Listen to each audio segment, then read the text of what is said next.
This is your host, Killer Keemstar. Stay mad. Susan completely zucked me. How did this happen?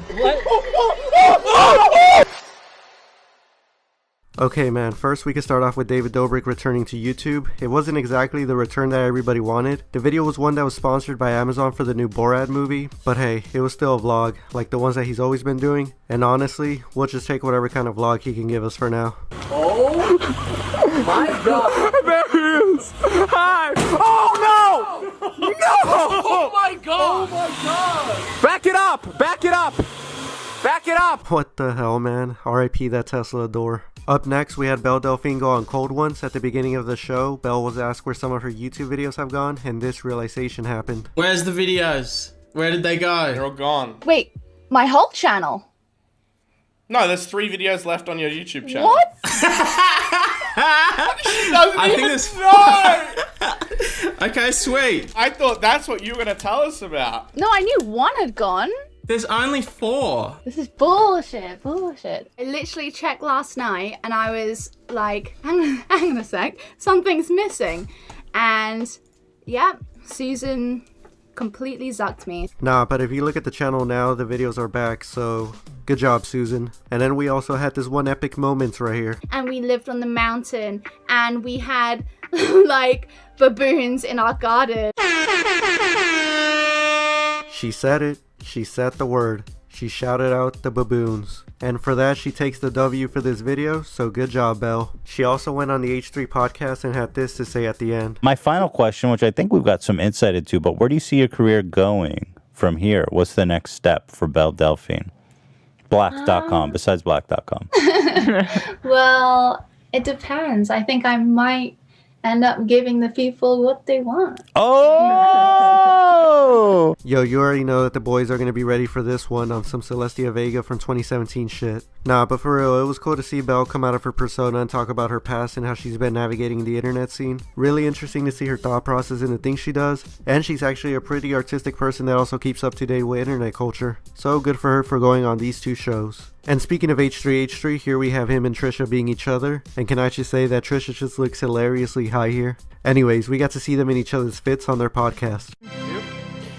Welcome everybody to Frenemies. We're back again, and this is the Halloween extravaganza. The finale. The finale. They had Dr. Drew over, and in this one moment they were showing him the one video from over a year ago where Ethan's just roasting Trisha, and Dr. Drew had something to say about it. You cannot Photoshop your heart and soul. Remember that. This girl tried to use a face filter on Instagram and her phone blew up. Here's another one of her. This is Coachella versus throwing down in the McDonald's parking lot at 3 a.m. Okay. Oh my god. So I didn't know her at all. I didn't even know her name. And then I did that. You're one of those people on the internet, my man. Wait, me? No, he is. Oh, feeling free to attack people he doesn't know. Exactly. Okay, wait, what do you mean one of those people? One of those people that I'm swatting off every day that doesn't understand that people that are out there on the internet are actually people. Exactly. He didn't only become Trisha though, he also became Keemstar. What up, Drum Alert Nation? This is your host, Killer Keemstar. Let's get right. Ethan, come on, Ethan. You are such a hypocrite. Okay, Keemstar, settle down. Keemstar didn't appreciate it and later became H3H3 in a Twitter video. Hello, everyone, and welcome to another wonderful podcast. First of all, I'd like to start off by wishing all of you a happy, look at my laptop here, what is this? Halloween. And speaking of Keemstar, the D'Amelio sisters actually had some things to say about him on their podcast. And then the guy that said, I didn't graduate high school, I graduated on my own, I know a lot of that stuff.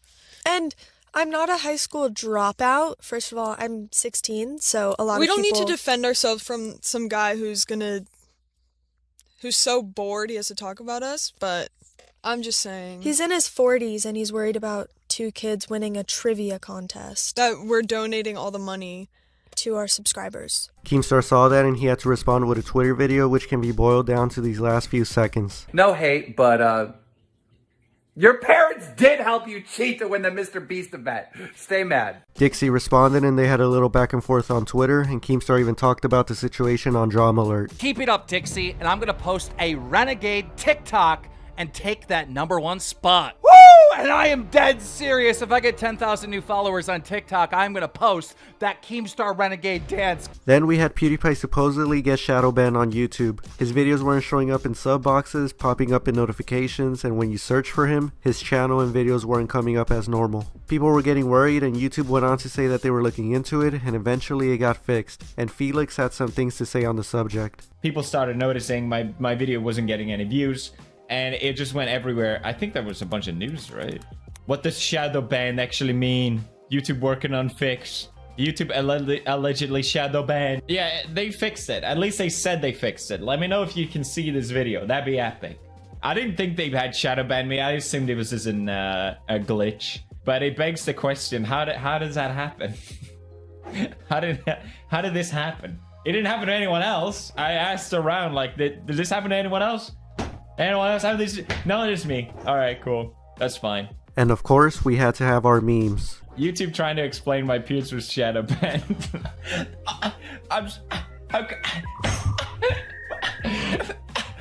Yeah. It was weird. Then we had MrBeast start a challenge where whoever could ratio him the hardest will win $10,000. If you don't know what a ratio is, it's basically where a reply gets more engagement than the original post that they are replying to. Well, we had many big people try to ratio MrBeast, but none were at the top level like Corpse. Corpse had a big lead, but then the K-pop community came in and started boosting this one tweet right here. So now it was essentially the YouTube community versus the K-pop community. We had many top YouTubers like Dream, Jacksepticeye, Laserbeam, and others help out Corpse in his battle. It was getting very close, but in the end, Corpse took the W in the challenge. MrBeast decided to give both competitors the $10,000, you know, because it's MrBeast. And this was just a cool thing that happened. Then we had MrBeast stream Among Us with a bunch of big people like Pewdiepie, Jacksepticeye, and Corpse, and we had this one great moment here. Okay, so let.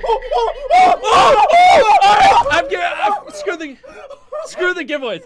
Everyone be quiet. Everyone be quiet. This is the moment we all waited for. Let's do this. I can't mess this up. And spoiler alert, they managed to secure that dub at the end. Okay. I'll back you anytime. Or is it Feuds and Beast? It's gotta be Felix, right? You just won. Uh-oh. Oh no. Hey! Do you like that sneaky line at the end? I was like, let's just vote toast. You fucked up my head too much. Later on in another game, MrBeast became an imposter and he wanted to do a 200 IQ play by killing Pewdiepie. Alright, watch this. Biggest brain play. Biggest brain play ever. Let's do it. I'm ready. It's MrBeast. No, it's Jack. Don't you do that. Why would I kill Pewdiepie? Because I don't know, trying to blame it on me. Unfortunately, that didn't work and they voted him out, and now he had to feel the shame in the death chat. Shameless. I can't. It's just sitting on my screen. Shameless. I really spaced out each letter. No more symmetry. I'm ending my delete. But hey, that session of Among Us managed to get some big viewers for YouTube gaming. Then we had Majlak upload a breakup video regarding him and Lana. You hate to see it happen, but they gotta do what they gotta do to be happy. Later, Mike teased his upcoming plans for Twitch, and now I'm looking forward to seeing what he does here. And finally, we had Critical announce to us that he is in a new movie. He talks about being in it and then shows us the trailer. And at first, I thought it was going to be like a high school romance movie or something like that by the way it started. But then it took a dark turn. I really don't think those kids should be alone in that high school. What do you want to do? Shut it down? There's that boy Critical. And then he comes back out in the end to finish off the trailer. God, what the fuck happened to you, Greg? You cry when it rains. You cry when it doesn't rain. You cry when you're dreaming. Cry when you're awake. Shit. Not gonna lie, dude, I'm actually looking forward to seeing this movie now, especially with Critical in it. This is all of us right now seeing Charlie do great things. Woo! Yeah, baby! That's what I've been waiting for. That's what it's all about. Woo! You love to see it. And yeah, man, we're at the end of this video. Be on the lookout for the next one though. It's gonna be nice. Gonna upload it on November 9th, and I'm gonna upload another one the next day, which will be the November 2020 1 out of 3 video. That will be out on November 10th. And as for the November 9th video, here's a clue to it. To the winner by split decision from the United Kingdom. Yeah, mark your calendars for those videos coming. As for this one, well, this one's over. So I'll see you on the next one.